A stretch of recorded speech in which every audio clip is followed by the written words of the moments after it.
Biz Kürtler buna dayandık. Çok dayandık. Senelerdir anneler bağırıyor. Meydanları dolduruyor, dağları dolduruyor. Barış, barış, barış. Ama artık bıktık, usandık barış demekten. Ben şahsen şimdi ne diyorum biliyor musun? Ben 5 evlat kaybettim. Ya bu memlekete barış gelsin, ya biz sonuna kadar savaşacağız, bizim hakkımız bize verilecek. İnsan gibi yaşamak istiyoruz kendi memleketimizde.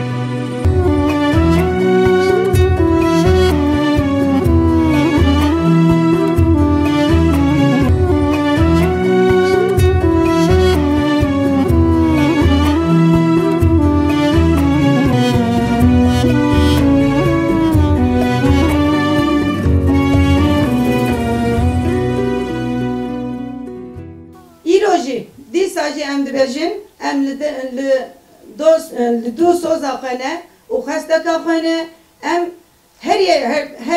her tiştî di vê pêvajiyê de azadbûna Birêz Öcalan dixwazin û em ji vê xesteka xwe jî paş ve naçin.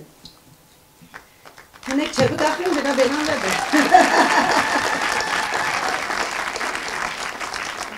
Bi rastî em dikarin gelek tişta bêjin. Dîsa em dibêjin ne tenê nasname dayîk bûne bi nasnameya tekoşerên jin û nêvaneka bibînin li çar havîdorê dinyayê mesajên piştgirtiyên tên ji we re, ji me re, ji dayîkan re û em ya baş dizanin. Civakek demokratîk û aşîtiyê ek û pêk bîne, ek û ava bike dîsa dayîkin, dîsa jinin. Bi rastî riya me hîna dû dirêj e. Em tiştê ku dijîn ji do heye îro ya jî salên berê em dizanin û hûn bi jiyana xwe dizanin. Riya aşîtiyê hem dû dirêj e, hem zehmet e, hem zor e. Em dizanin vê zor û zehmetiyê jî hûn hem bi biryardar, hem bi kelecan, hem bi coşek mezin em ê aşîtiyê bînin vî welatî û ji bo zarokê me ji bo keçê me, ji bo ciwanê me pêşerojek aşîtî, azadî ve keviyek birûmet em ê ava bikin. Perçîwî jî me nedît, besem puşman nîn, serê me wan vekiriye. Askerê serûkin, şehîdê serûkin. Bila serê serûkatî sabe. Ê malbatê şehîdan sabe, yê gerîla sabe. Haval hûgirê pelînê sabin, kî bi jê re bi wî azatê birêv re tevlahî kiriye, xebat kiriye, bila serê wan sabe. Em ne puşman. Ev yê kongra sêyemî jî bi tunê gerîlan, şehîdan, dayîkê şehîdan, dayîkê ezîz, dilêş, kulûkêş. Em ji wara pîroz û bimbarek bikin, serokê xwe rane. Ev hetteh damleyê xwîna me heye, em ê şûpa zarokê xwe bişûpîn. Em ê berdewam bikin.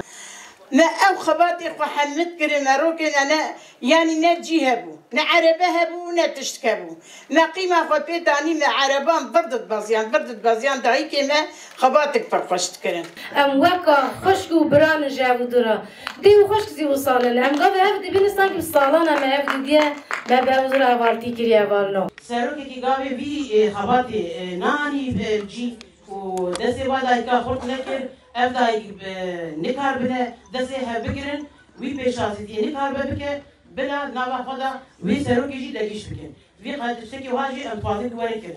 Eşi seroki xod tişki dixwazdim. Ev barışa çêbe. Ev Erdoğan pirzin karı ez baweriye gorey mijiyo xwe pênînim Erdoğan 4 salê 2 salê li ser bi serokê Tirkiye bi û ew ji ser de bikeve. Zilmkarek ji wî xerabtir were ser qolteqê û bibe ez va Kurdana qebûl nakim ez vê barişê qebûl nakim ka zemîmê me çî em ê çawa bisitirin ew ê kî me qorinmiş bikin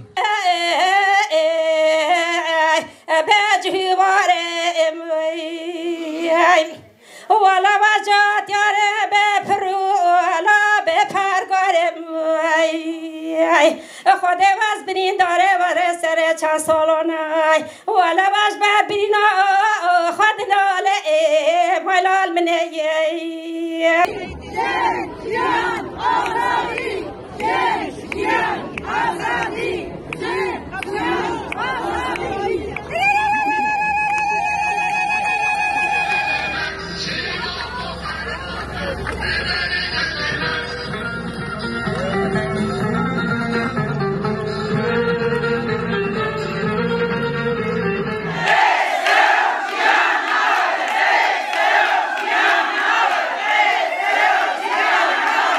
konferansa meda derket holê ku di wê sedsalan 21 de êdî tu hêz nikare bibe asteng ku em nirxandinên xwe bi zimanê xwe yê dayîkê bimeşînin. Em dayîk beriya her tiştî dixwazin rêz li zimanê me yê dayîkê bêgirtin. Em bêgirtin û em biryarin ku tekoşîna xwe berfireh bikin. Da ku zimanê me were naskirin û statûya xwe bi dest bixe ji bo civakbûn û mayîndebûna aşîtiyê pêwîst e mafê perwerdehiya bi zimanê dayîkê were naskirin. Statûya giştiya zimanê Kurdî were qebûlkirin û garantiya destûrê ya zimanê me yê dayîkê were mîsogerkirin. Aşîtî ne lütufa devletê ye. Aşîtî îradeyek nûya jiyanê yê ku ji hela gel wê bi hev re hatiye damezrandin. Ev îrada hêza xwe ji biryardariya gelê Kurd a avakirina yekîtiya neteweyî digire. Gelê Kurd îro di serdemeke destkevtiyên dîrokê yên girîng re derbas dibe. Em nêzî destkevtiyên mezintirin ji ber wê sedemê şertê herê bingehîn ê parastin mezinbûn û domandina destkevtiyên herî yekîtiya neteweyî ye. Ev yekîtî ji wê îmkana civakirina aşîtiyê û avakirina civakeke demokratîk biafirîne. Gotinên dayikan ne tenê êşa zarokê ne. Her wiha lêgerîna jinan a ji bo azadiyê vîjdanê gel û daxwaza wan e. Adaletê ji tîne ziman. Cenazeyên zarokan medî sindoqan qargoyê dihatin şandin, gorên malbatên me hatin rûxandin. Erkin olî yên li ser cenazeyên hatin astenkirin. Em li pişt panzerekî bi erdê re hatin kaşkirin. Bedenên taziyên bê can hatin eşkerekirin. Mafê me şînê hat destekirin. Destê serkirin. Li belê me dev ji îsrara aşîtiyê berneda. Gelek rastî li bendê ne ku werin axaftin û gelek êş li bendê ne ku derkevin holê. Hevdîtinên me mîmarê aşîtiyê Birêz Abdullah Öcalan re girîngin.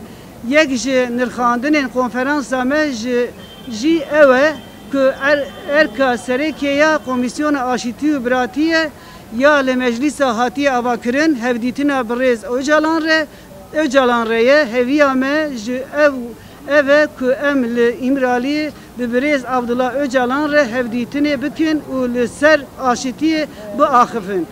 Ku civakeke demokratîk ava bikin. Em Birêz Abdullah Öcalan ku rê li ber aşîtiyê vekir hevalên wî yên li İmraliyê û hemû girtiyên siyasî li girtîgehan bi rêzdarî silav dikin.